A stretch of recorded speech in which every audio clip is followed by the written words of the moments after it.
இல்ல கட்டணம் உயர்த்தவே இல்லையே, கட்டணத்தெல்லாம் உயர்த்தவில்லை. அங்க எந்த கட்டணத்தையும் உயர்த்தல. அங்க 20க்கும் மேற்பட்ட சேவைகள் இருக்கு. அந்த 20க்கும் மேற்பட்ட சேவைகள் அதே கட்டணத்துல நீடிக்குது. நிர்வாக ரீதியாக சில முறைகேடுகள் அங்க இருந்தது நமக்கு தெரிய வந்துச்சு. அதற்காக இப்படி ஒரு கட்டண உயர்வை ஏற்கனவே அதிகாரிகள் பரிசீலித்து வச்சு அதற்கான பொதுமக்களுடைய கருத்து கேட்பு, புரியுதுங்களா? பொதுமக்களிடையே கருத்து கேட்கக்கூடிய அந்த கருத்தை தான் கேட்டிருக்காங்களே தவிர்த்து விலையெல்லாம் உயர்த்தல. நிறைய இடங்கள்ல விலை உயர்த்தப்பட்டுச்சுன்ற தவறான தகவல் பரப்பப்பட்டிருக்குது. பொதுமக்கள்கிட்ட கருத்து தான் கேட்டிருக்காங்க. பொதுமக்கள் கருத்துல இந்த உயர்த்த வேண்டாம்னு சொன்னாங்கன்னா நாங்க உயர்த்த போறது கிடையாது. ஒரு செய்தி ஒன்று வந்திருக்கு பாருங்க. திருச்செந்தூர் கோவில்ல தரிசன கட்டணத்துக்கு எப்படி எல்லாம் வச்சிருக்காங்க பாருங்க. கருத்து கேட்கிற கபாதி பயல்களை கொடுமை கோவிலுக்கு போனா அங்க 2 கொடுமை அவுத்து போட்டு டிங்கு டிங்குன்னு ஆடுதுன்னு சொல்லுவாங்க. அந்த மாதிரி கதையா சங்கர ரத உலா திட்டமா? சங்கர ரத உலா திட்டம் என்ன? தேர், தங்க தேர் இழுக்கிறது. 2500 ரூபாய் இருந்தது, 5000 ரூபாய். என்ன பண்ண போறீங்க?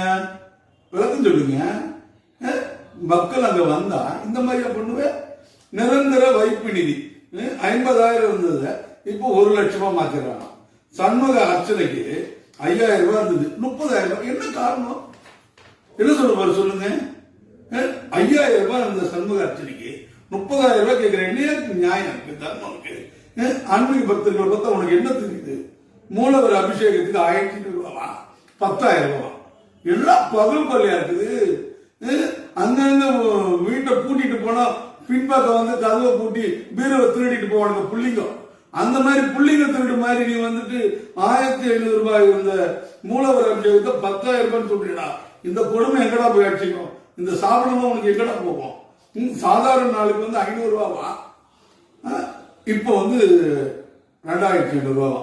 விழா நாட்கள் அபிஷேகத்துக்கு 2000 ரூபாவா, இப்ப 2500 ரூபாவா? என்ன கொடுமைனே தெரியலையே. அர்ச்சனை செய்வதற்கு 7 நாளுக்குள்ள ஆட்சேபனை இருந்தா தெரிவிக்கணும். நான் என்ன ஆட்சேபனை தான் தெரிவிக்கணும்? உனக்கே அறிவு இருக்க வேண்டாம்? உனக்கு அறிவு இருக்க வேண்டாமா? சொல்லு. கோவில்ல கொள்ளடிக்கிறதுக்கா வந்திருக்கீங்க? கோவில் சொத்து எவ்வளவு இருக்குது? எதுக்கு? தரிசனத்துக்கு, மக்களுக்காக செய்யறதுக்கு தான். பலாயிரம் கோவில் சொத்துகள், பலாயிரம் ஏக்கர்கள், பலாயிரம் பேர் இன்னைக்கு குத்தகை இருக்கா. இன்னைக்கு அமர்தாஞ்சல் கம்பெனிக்கார கோவிலுக்கு பணம் தரல. அதை கேளு. எவனா கோவில் சொத்தை கொள்ளடிச்சு வச்சுக்கணும், அவங்ககிட்ட நான் வாங்கி கோவிலுக்கு பண்ணேன். காசு கொடுத்து தரிசனம் செய்ய கடவுள் என்ன காட்சி போறா? இந்த பொருளாதார தீண்டாமை கோவிலுக்குள்ள கொண்டு வரது. திருச்செந்தூர் முருகன் பக்தர்களே, அனைத்து பக்தர்களும் 7ஆம் தேதிக்குள்ள சென்னையில் இருக்கக்கூடிய அறநிலைத்துறை கமிஷனர் ஆபீஸுக்கு ஒரு கடிதம் போட்டு எதிர்ப்பு தெரிவிங்க.